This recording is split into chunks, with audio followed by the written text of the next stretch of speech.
My fiancé's bachelorette party group chat accidentally included me. I read messages planning how to enjoy one last night of freedom with male strippers and her ex. I never replied. I just sent the screenshots to her father, who was paying for the entire wedding. I, 28 male, have been with my fiancé for 4 years, engaged for 8 months. Wedding was supposed to be in 3 weeks. Her father offered to pay for everything. Venue, catering, photographer, florist, DJ, the whole package. We're talking roughly $45,000, based on the invoices I'd seen crossing through our shared wedding planning folder. I was covering the honeymoon to Hawaii and some smaller expenses, which still ran me about $8,000 in deposits. Last Tuesday night around 11 p.m., I got added to a group chat. Didn't recognize the number that added me, figured it was something wedding-related, since we'd been coordinating with vendors and various family members constantly. The chat was already active, with about 15 messages when my phone buzzed. Then I started reading. Her maid of honor had created the group for bachelorette party planning. Except she'd accidentally added my number instead of someone else's. Probably mixed up contacts, since my fiancé and I have similar phone number patterns. 1-digit difference. Easy mistake. The messages I read made my stomach drop through the floor. Her maid of honor, okay ladies, I found the perfect place. Private room, 6 dancers minimum, and they do special performances if you tip right. Already put down $500 deposit. Her cousin, yes finally, she deserves one last night of actual fun before she's stuck with him forever lol. Her college friend, is fiancé's ex still coming? She said she wanted to say goodbye properly before the wedding lol. Her maid of honor, he confirmed yesterday. Flying in just for this weekend. She's been texting him for weeks about it. Says she needs closure before she settles down for good. My fiancé, in the chat, you guys are the best. I need this so bad. One night to remember before I have to be a boring wife for the rest of my life. Ex name knows what I like, and I'm not wasting my last chance to feel alive. There were more messages after that. Plans for a hotel suite they'd booked. Inside jokes about things she'd never tell me. Her maid of honor, joking that, what happens at Bachelorette stays at Bachelorette, and everyone responding with laughing emojis. One message from her college friend stood out. Just make sure you shower before you go home Sunday, lol. Don't want him smelling anything suspicious. They were literally planning how to hide evidence. I sat there on our couch for probably 20 minutes, just staring at my phone screen, reading and rereading. 4 years together. A house we'd just signed a lease on 2 months ago. A life I genuinely thought we were building together. Thousands of dollars in honeymoon deposits. Family members who'd already booked flights for the wedding. She was in bed in the next room, sleeping peacefully while her friends planned her last night of freedom. With male strippers and the ex-boyfriend she'd sworn meant nothing to her. I didn't reply to the chat, didn't confront her, didn't do anything dramatic that night. Instead, I screenshot absolutely everything, every single message in that chat. Then I left the group silently, which meant they probably didn't notice I'd been there, since group chats don't always push notifications when someone leaves quickly enough. I barely slept that night, kept looking at her sleeping next to me, wondering how long she'd been planning this, wondering if the texting with her ex was something recent or if it had been going on our entire relationship. Wondering if I'd ever actually known her at all. The next morning after she left for work, I called her father. We've always had a decent relationship. He's old school, traditional values, the kind of guy who believes in loyalty and honor and doing things the right way. He'd welcomed me into his family like a son. Paid for the wedding without being asked because he wanted his little girl to have the best day of her life. He answered on the second ring, cheerful. Hey son, everything okay with the wedding prep? The caterer give you any trouble about the dietary restrictions? Sir, I need to send you something. I need you to look at it before the bachelorette party this weekend. It's really important. I emailed him the screenshots. Every single one. Then I waited. He called me back 45 minutes later. His voice was completely different. Flat, controlled. The cheerfulness replaced by something cold and hard. Where did you get these messages? I explained the accidental group chat edition, told him I hadn't confronted her yet, Asked him what he thought I should do. Long silence on the line. I could hear him breathing. Then finally, "You're a good man. You didn't deserve this. I raised her better than this. I'm handling my daughter. You handle yourself." That was Wednesday morning. The bachelorette party was scheduled for Friday night. Thursday afternoon, I got a call from my fiancée while I was at work. She was crying so hard I could barely understand her at first. "My dad just called me. He said he's pulling out of the wedding. He won't pay for anything. He called me a disgrace. What did you do?" I stepped outside for privacy, kept my voice calm and level. "I didn't do anything. Your group chat did." Dead silence on her end. Then, voice trembling. "What group chat?" "The one your maid of honor accidentally added me to Tuesday night. The one where you talked about your ex flying in for your bachelorette party. The one where you said you needed one last night to feel alive before settling down. The one where your friends joked about you showering before coming home so I wouldn't smell anything suspicious." She started stammering desperately. We were joking. It's girl talk. Bachelorette party stuff.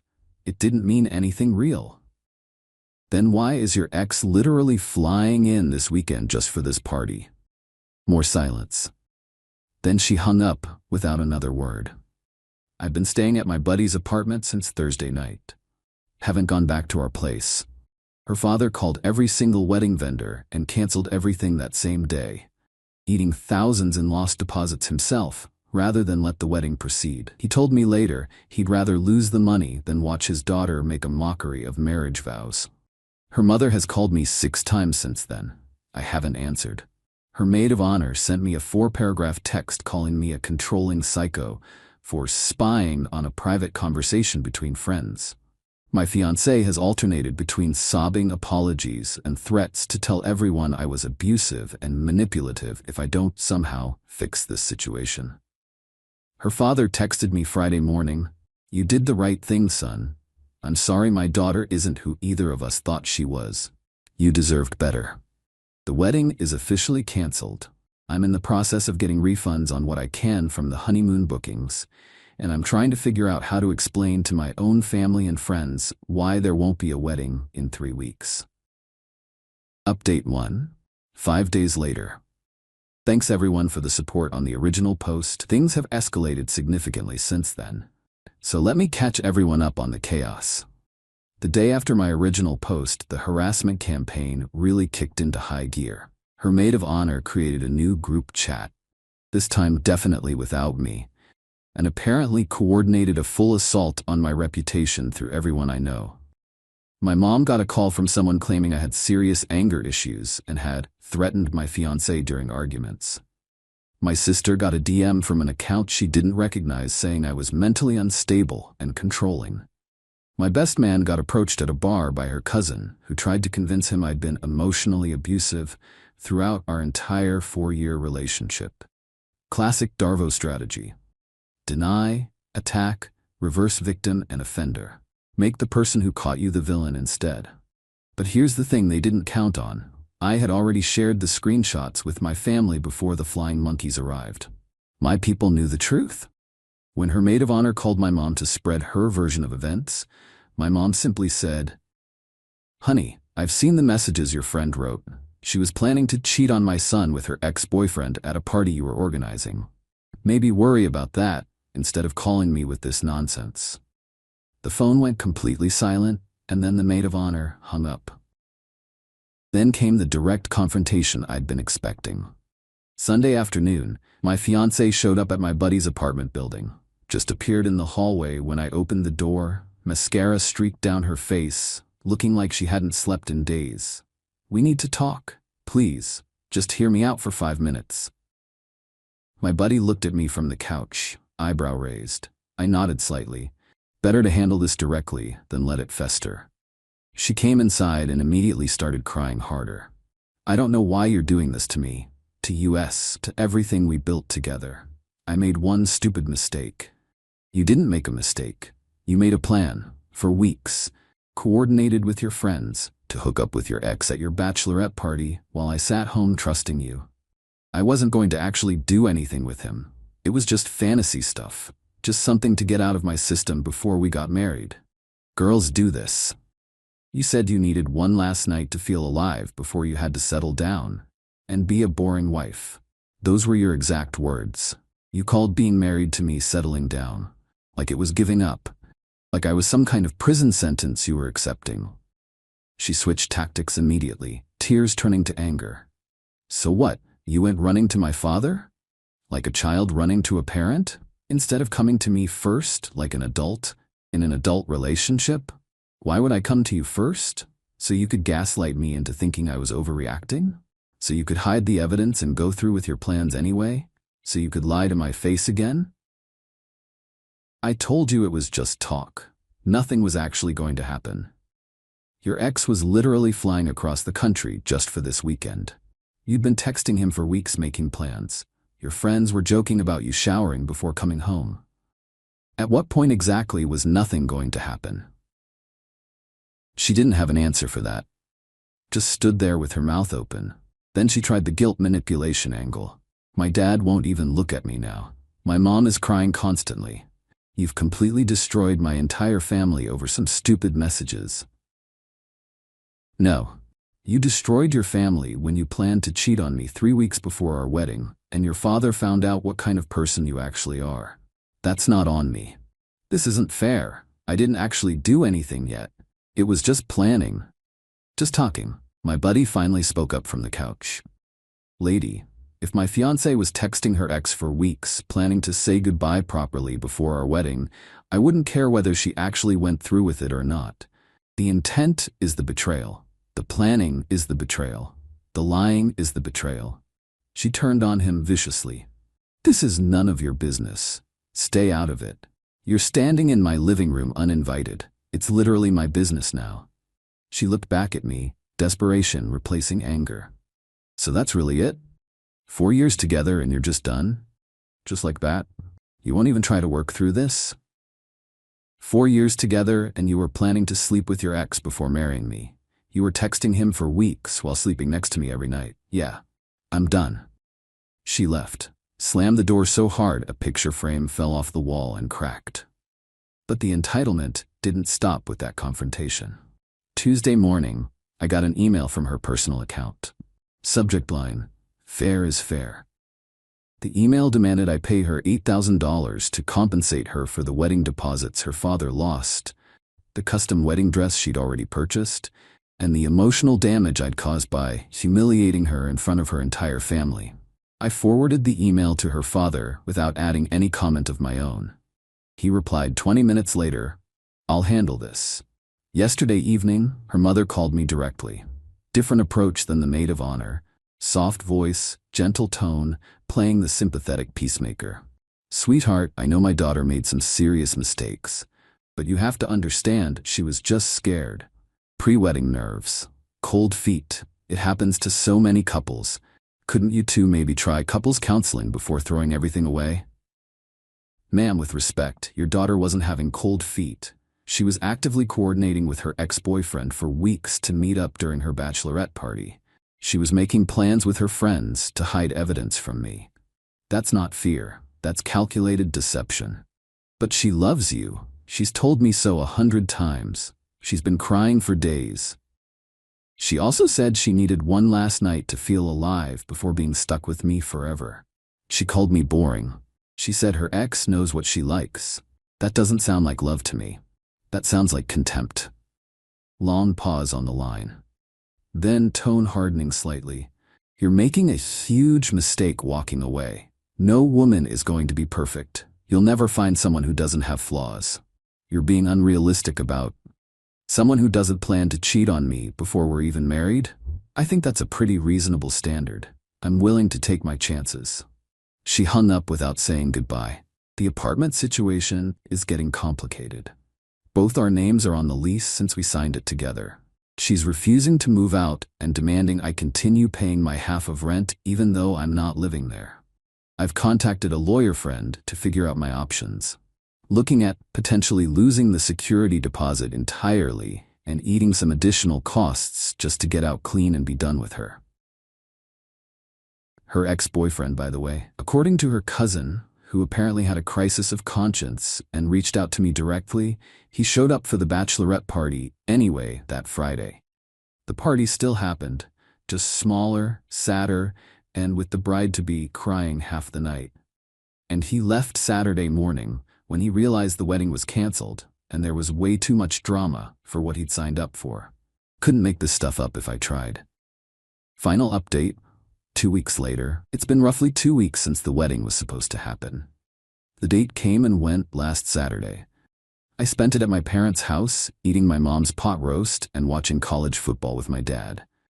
Not exactly how I pictured that particular Saturday going when I proposed 8 months ago, but honestly, it was peaceful. Let me wrap up all the loose ends. The apartment situation. My lawyer friend sent a formal letter to the landlord explaining the circumstances of the relationship ending. Provided documentation including the canceled wedding and the screenshot evidence. The landlord actually turned out to be surprisingly reasonable about everything. Agreed to let me off the lease early with just 1 month's penalty payment, $1,400, since I'd been the one making consistent on-time payments for the entire year we'd been there. My ex-fiancée is now solely responsible for the remaining 9 months of the lease. Or, she needs to find someone to take it over. Her dad apparently told her directly he wasn't helping with rent after what she did. Her mom caved after a week and is covering it temporarily, but everyone knows that's not sustainable long-term. Her family fallout. Her father still hasn't spoken to her in 2 full weeks according to mutual friends. Her mother is caught in the middle trying to broker some kind of peace between them, but her dad is apparently done making excuses for her behavior. Her younger brother actually reached out to me directly last week to apologize on behalf of the family, and said he doesn't blame me one bit for how I handled things. He also mentioned that their dad had discovered this wasn't the first time she'd bent the truth about her behavior in past relationships. Apparently, there were suspicions about things with a coworker at her old job that she'd explained away. The screenshots just confirmed a pattern he'd been worried about for years. The entitlement continued. Last week, she actually had an attorney send me a formal demand letter. She wanted 1. Half the cost of the wedding deposits her father lost, roughly $22,500. 2. Full reimbursement for her custom wedding dress, $3,200. 3. General damages for emotional distress caused by my actions, $10,000. Total demanded, $35,700. For catching her planning to cheat on me and telling her father about it. My lawyer friend responded with a letter pointing out that the deposits were paid entirely by her father, not her, so she had absolutely no legal standing to recover them from me. She purchased the dress for a wedding she herself sabotaged through her own documented actions. There's no legal basis whatsoever for emotional distress damages when the distress was directly caused by natural consequences of her own behavior. I had extensive documented evidence of her planning infidelity that would be extremely unfavorable to her public reputation in any court proceeding. Her attorney withdrew the demand letter within 3 days. We haven't heard anything from her legal representation since. The ex-boyfriend situation. Here's the part that's almost funny if it weren't so pathetic. Her ex apparently expected the canceled wedding meant she'd want to get back together with him. When things imploded, he assumed she'd come running back to him as the backup option. She rejected him flat. Told him she'd only wanted closure and one night, not an actual relationship. So this guy flew across the entire country for what he thought was a bachelorette party hookup, got caught in the middle of a complete family implosion, watched the wedding get canceled, and then left with absolutely nothing. Her cousin told me he's been bad-mouthing her to anyone who'll listen now, telling people she used him and led him on.